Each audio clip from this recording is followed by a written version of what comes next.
Swastiastu. Om Swastiastu. Kembali lagi di Bali Podcast, podcastnya Nak Bali. Kali ini saya kedatangan tamu yang sangat luar biasa sekali, yang tidak lain dan tidak bukan adalah bapak saya sendiri atas nama Imade Wandre. Om Swastiastu Pak De. Om Swastiastu. Sapuna Pigatra. Ya, sehat-sehat, Beci. Astungkara sehat. Baik, semua semoga sehat sareng sami. Hari ini di Bali Podcast saya akan menanyakan sedikit terkait dengan perjalanan hidup dari Pak Dewandre niki nggih. Ya, mengingat masa lalu dulu niki, dari masa kecil dari Pak D. Ya. Bagaimana sih suasana rumah dan lingkungan tempat tinggal Pak D waktu kecil? Mungkin bisa disampaikan kepada audiens untuk bisa dikenang kembali masa kecil dari Pak D. Ya, terima kasih saudara-saudara, para pendengar, pemirsa yang kami hormati. Untuk biografi kami sendiri atau pribadi adalah sebagai berikut. Kami dilahirkan di suatu daerah yang sangat terpencil yang namanya di Banjar Jagetamu, Kecamatan Desa Meliling, Kecamatan Keramitan, Kabupaten Tabanan. Di mana desa kami Banjar kami terdiri dari kurang lebih 140 kakak. Sekitar tahun 1961 kami dilahirkan. Waktu itu desa kami sangat terpencil sangat jauh dari keramaian-keramaian, apalagi dari kota. Saat itu ya? Saat itu, di mana kami dilahirkan dengan suasana yang sangat memprihatinkan. Kami lahir menurut cerita orang tua, kami dilahirkan di rumah sendiri, yaitu namanya di Bali di Galar. Berarti pada suatu belum ada dokter berarti Pak Dea? Belum ada dokter yang Siapa yang menolong waktu itu? Yang dibantu oleh kalau di istilahnya adalah tukang wood. Di sana ada seorang ibu yang biasa membantu orang-orang yang melahirkan. Berarti dibantu oleh tukang wood pada saat itu ya? Belum ada bidan, dokter, belum ya? Ada sih, tapi begitu jauh. Karena akses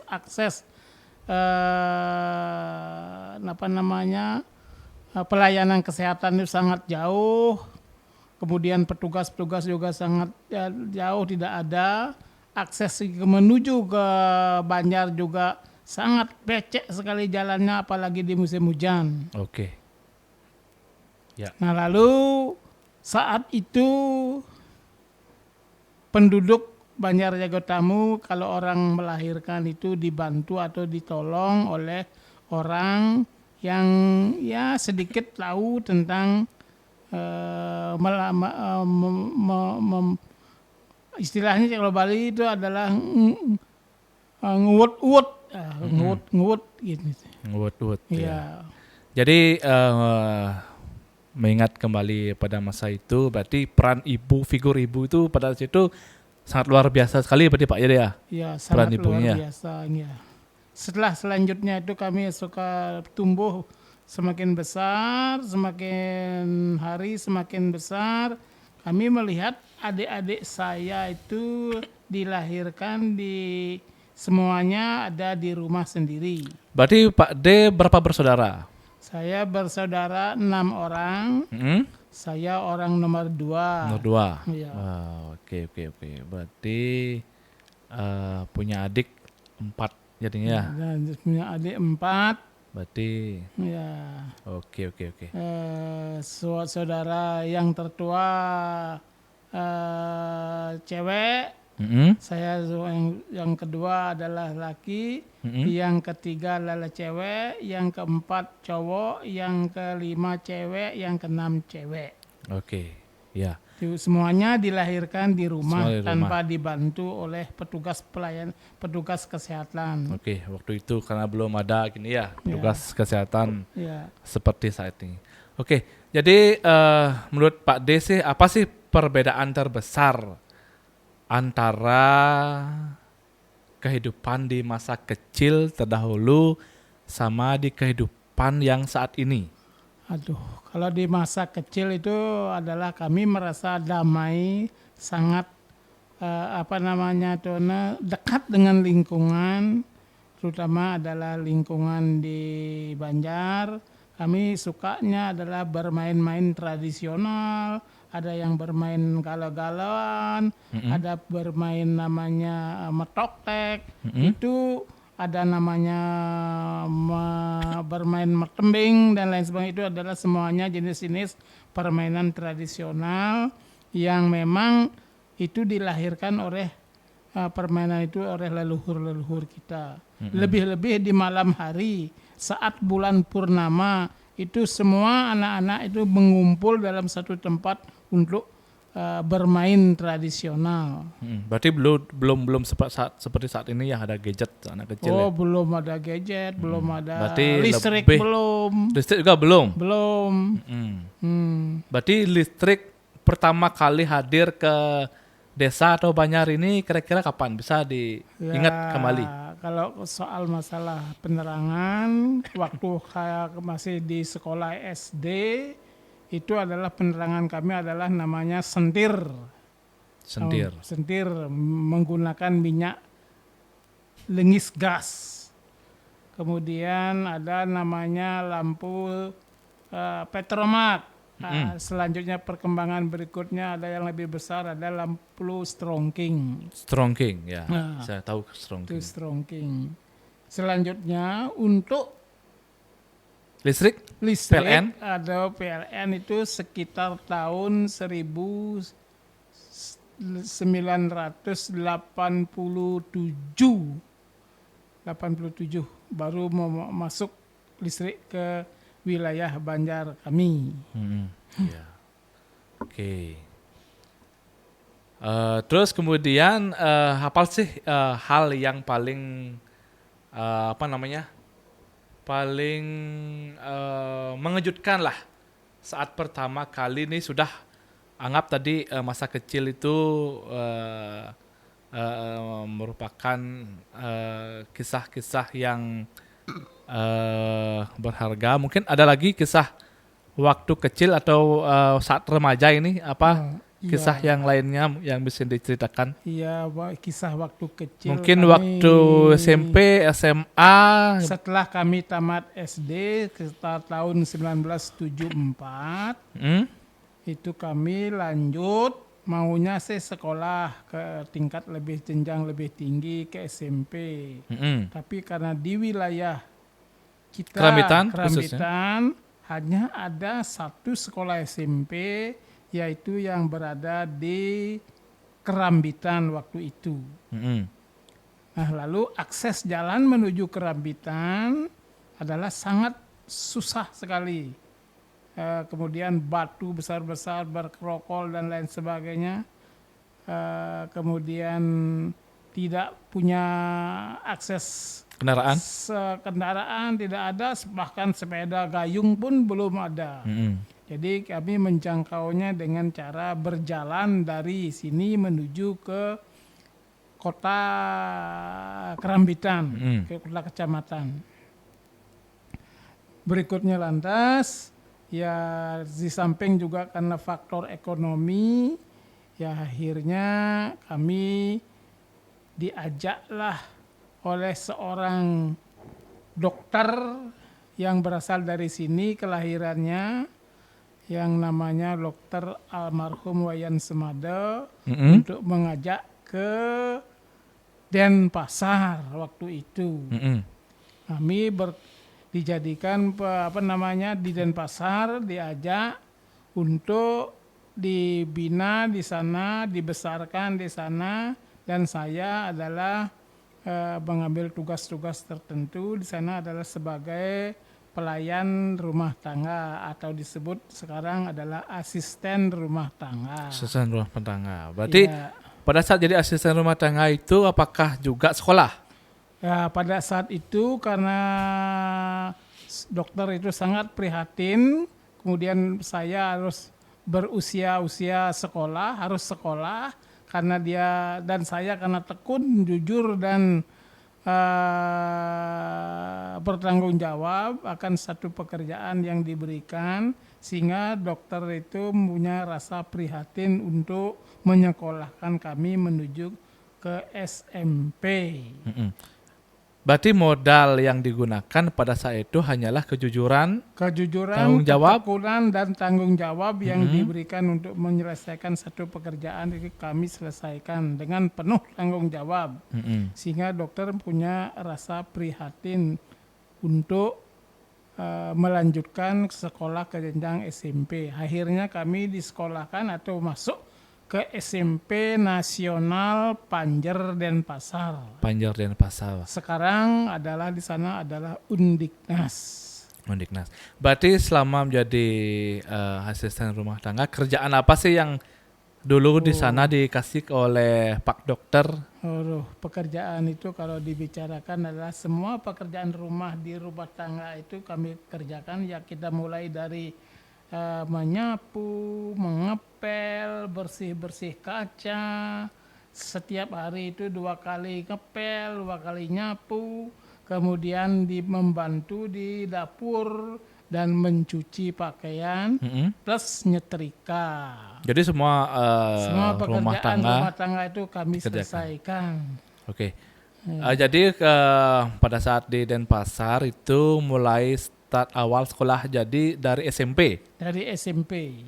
Namanya SMP Nasional. Namanya SMP Berarti Nasional. selama 3 tahun. Bukan. SMP Nasional selama 2 tahun. 2 tahun. Begitu menginjak naik ke kelas 3, akhirnya Pak Dokter menghentikan kami belajar di SMP. Kenapa? Belum tamat, baru kelas 3 aja. Berarti belum dapat ijazah. Belum dapat ijazah. Sampai akhirnya dengan alasan Pak Dokter membutuhkan untuk belajar menyopir. Nyopir mobil Mobil karena Pak Dokter sudah mampu membeli mobil. waktu itu. Kami direncanakan untuk menjadi sopirnya. Nah, karena kami adalah menginginkan supaya tamat di SMP dulu, menginginkan supaya memiliki ijazah, maka kami menolak untuk menjadi supir. menjadi sopir. Berarti tetap untuk melanjutkan Tetap untuk sekolah melanjutkan kelas sekolah kelas 3. Kebetulan saat itu ada perpanjangan sekolah dari yang SMP. dulu tamatnya itu SMP itu dulunya di bulan Desember, gitu lalu diundur menjadi bulan Juni. Ada Itu perubahan. dari perubahan dari Menteri Pendidikan waktu itu, sehingga kami mundur tamat dari SMP itu lagi 6 bulan. Oke. Nah, akhirnya dokter juga ya karena kami menolak sebagai sopir, akhirnya ya kami lepas dari sana, belum tamat. Pas dari Pak Dokter. Pak Dokter dari asisten rumah tangga. Terus kemana? Akhirnya tinggalnya? kami berkonsultasi dengan orang tua di rumah, di desa, gimana saya ingin melanjutkan sekolah supaya selesai sampai di SMP. Nah, akhirnya kami pindahlah dari SMP Nasional Itu? Denpasar menuju ke SMP Harapan Tabanan. Lokasinya di Lokasinya di Banjar Kamasan atau Banjar Pande. Oh, di dekat Dangen Cari berarti ya. Dangen Cari ya. Di sana akhirnya kami Berarti kelas 3 di melanjutkan sana. Kelas 3 nggih. Selama 6 bulan. 6 bulan habis itu tamat di sana. Habis itu tamat di sana. Berarti kan di rumah Ya, ada di Tabanan. biaya itu dari rumah, dari orang tua. orang tua. Setelah tamat SMP, Setelah tamat SMP, kami ingin juga melanjutkan kembali SMA, SMK. ke sekolah yang waktu itu sekolah itu adalah yang paling murah, yang tidak begitu banyak memerlukan biaya. Di Waktu itu namanya saya ingat namanya semua Sekolah Menengah Olahraga Atas. lokasinya di. Lokasinya di Pegok waktu itu. Berarti habis dari Tabanan kembali Merantau ke Denpasar. Ya, Tinggal di mana di Denpasar? di Denpasar tinggal di Pegok. Pegok, Ya, Sesetan. Banjar Pegok, Sesetan. Kos di sana berarti waktu Ya, itu. kos. Oh, kos. Oke. Ya, kos. Belum juga di kos kami itu belum juga ada listrik di situ tahun 80 sekian itu. 80 itu. Belum terlistriki juga. Sama menggunakan lampu Strongking? Bukan strongking, lampu Pijar lah. template gitulah. Lampu template. Oke. Berarti nah, dapat informasi sekolah-sekolah seperti itu dulu dari mana? Kan belum ada HP. Ya. Apakah surat kabar, televisi juga belum. Bagaimana di mana dapat informasi seperti itu dulu? Ya, informasi itu kami dapatkan dari beberapa keluarga, yaitu kami punya misanan di Apit Ye. Beliau itu adalah sekolahnya di semua. Setelah kami dapatkan informasi dari sana bahwasannya sekolah di situ adalah biayanya murah, supaya terjangkau oleh ekonomi kita karena orang tua kita sangat minim sekali, sehingga kami sangat antusias sekali untuk mendapatkan sekolah itu. Oke. Ya, Jadi kalau bisa dibilang karena biaya minim sebagainya, berarti kerjaan orang tua dulu itu apa sih dulu pekerjaan di orang tua di rumah itu ya untuk sehingga sedikit demi sedikit dapat mengumpulkan pundi-pundi uang. Apa sih dulu pekerjaan orang tua yang dominan lah? ya trik-trik daripada orang tua pekerjaannya waktu itu tidak seperti sekarang. Untuk bisa mendapatkan pekerjaan itu sangat mudah. Waktu itu sangat susah sekali untuk bekerja. Atau pekerjaan orang tua itu adalah rutinnya adalah di pertanian. Jadi mengandalkan pertanian juga saat itu juga sangat susah. Mengandalkan pekerjaan yang lain juga susah.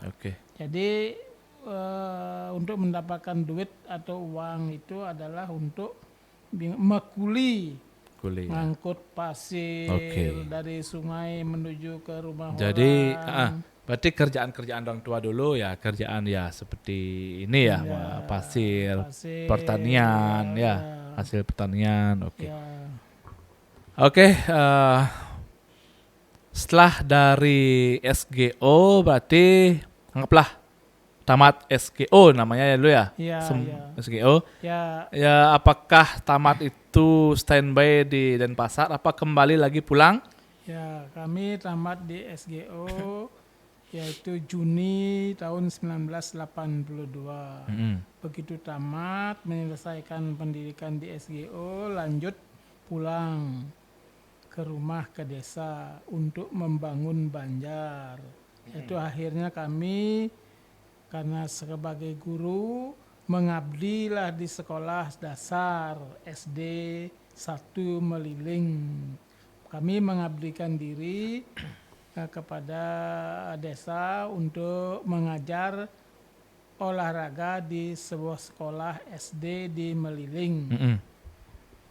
Jadi dari tahun 1982 di Meliling. Di Meliling Juli 1982. Setelah tamat tuh mengabdi namanya dulu ya. Ya, mengabdi tanpa mendapatkan uang apapun tidak dapat di sana. Berarti sudah ada siswa, sudah ada sekolah waktu itu. Sudah ada sekolah. Ya.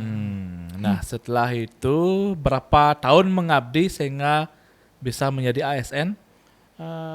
Setelah kami mengabdi kurang lebih lamanya 8 bulan. 8 bulan sebentar ya berarti ya. Sambil juga mengabdi itu, sambil juga saya punya teman tuh di Dukuh Pulu mengajak untuk mengikuti satu pelatihan di Bumi Putra atau di asuransi Bumi Putra. Kami ikuti itu, kemudian kami belajar juga mencari nasabah asuransi, namun tidak berhasil. Akhirnya ada pengangkatan ASN atau PNS waktu itu ya, PNS, pengangkatan guru. Serentak besar berarti besar-besaran. Hampirlah tamatan kami guru olahraga Diangkat waktu jadi itu guru. tuh diangkat sebagai guru. Yang akhirnya kami Asungkaro berhasil atas ya Kerja keras. karunia yang maha kuasa, akhirnya kami berhasil lulus, diangkat menjadi guru atau PNS guru di sebuah sekolah di SD 1 SD 2 Meliling. Berarti sudah ada 1 dan 2 dulu ya berarti ya. Ada SD 1 dan 2 Meliling. Di SD 2 Meliling. Berarti sudah banyak sekali suka duka di sana dilalui. Sampai juga dengar-dengar sempat sedikit bisa disinggung terkait dengan ngabdi lah, ngayah di Banjar sebagai adat dulu. Awalnya gimana sih bisa menjadi tokoh adat tuh, seperti apa awal-awalnya? Ya, selanjutnya begitu saya mengabdi sebagai guru, kemudian mengabdi di Banjar, akhirnya ada pergantian pengurus prajuru adat. Akhirnya sekitar di tahun 2000 kami terpilih sebagai prajuru adat yang waktu itu dengan tugas di Bendahara. Tahun berapa itu? Tahun 2000. Tahun 2000 ada pergantian, dipilih sebagai bendahara adat waktu itu. Berarti adat. Sebagai bendahara selama 5 tahun. 5 tahun satu periode. Nah, setelah itu? Setelah satu periode tahun 2005 akhirnya kami naik menjadi klien adat di Banjar Jagatamu. Selama 2 periode 10 tahun. 10 tahun berarti 15 tahun. 2015 berakhir. 2015 berakhir ya. Kami mengabdikan diri di Banjar. Berarti selama itu selama menjadi adat sudah banyak sekali ya suka duka dan masukan-masukan yang diberikan ya kepada Banjar ini tentunya. Nah, sekarang apa sih pelajaran hidup yang paling berharga yang dirasakan dari dulu sampai saat ini? Pelajaran hidupnya yang dirasakan apa sih? Pelajaran hidup yang seperti itu. Kami merasakan begitu kuatnya mental kami ya, karena digembleng dari kecil seperti itu, sehingga sekarang rasanya hal-hal yang ya pekerjaan yang itu sangat mudah sekali untuk diselesaikan gitu. Kami tidak merasa memiliki rasa menyerah untuk berarti pantang menyerah lah istilahnya. Pantang menyerah. Oke.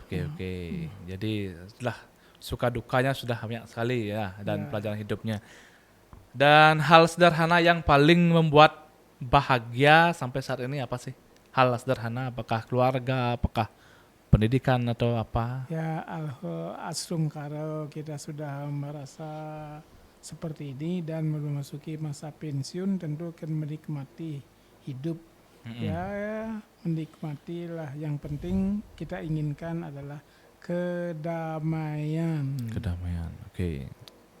Ya. Itu jadi kata kunci yang dirasakan kebahagiaan adalah kedamaian ya.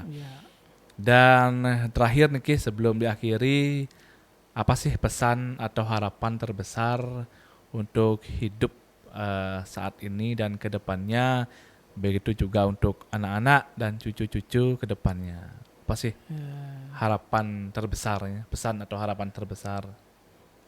Tentu harapan ke depan atau saya merasa bersyukur sudah diberikan kesempatan hidup yang seperti ini, dan harapan saya ke depan kepada anak-anak cucu itu adalah buatlah lingkungan keluarga yang damai, harmonis, kemudian ciptakan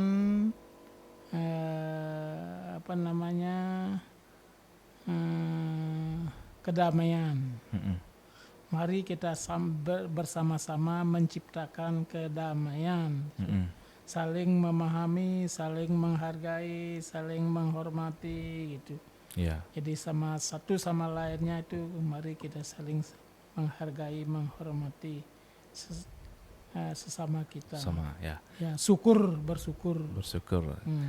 Baik, itulah tadi teman Balai Podcast bersama Pak Dewan ya. Jadi semoga podcast ini bisa mengedukasi tentunya dan juga memberikan informasi yang berharga bagi semeton Balai Podcast. Jadi buat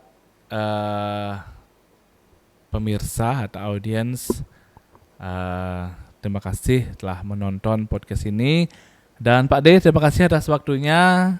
Nanti kita ngobrol-ngobrol kembali di lain waktu dan lain kesempatan. Dan tutup dengan Parama Santi. Om Santi, Om Santi, Santi, Santi, Santi. Om. Suksma. Suksema.